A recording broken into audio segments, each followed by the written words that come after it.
Hey everyone, welcome back. In this video, I'll show you how to fix Appwrite when it's not working step by step.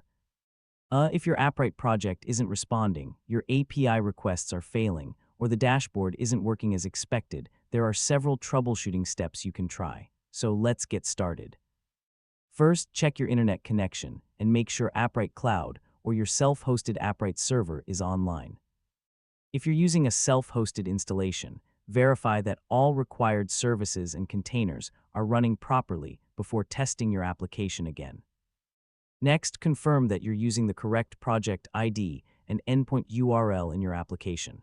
Yeah, even a small typo in these settings can prevent your app from connecting to Appwrite successfully.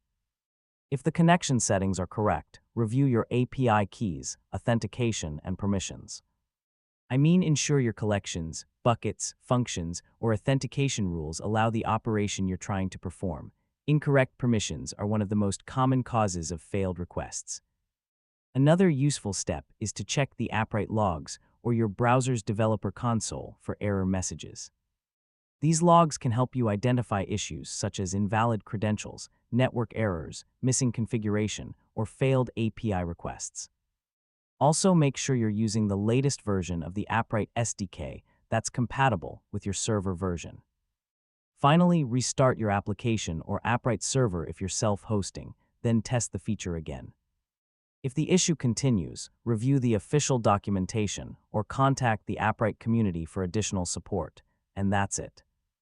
You now know several effective ways to fix Appwrite when it's not working and get your backend services running smoothly again. If this tutorial helped you, don't forget to like the video, share it with your friends, and subscribe for more easy tech guides. Thanks for watching, and I'll catch you in the next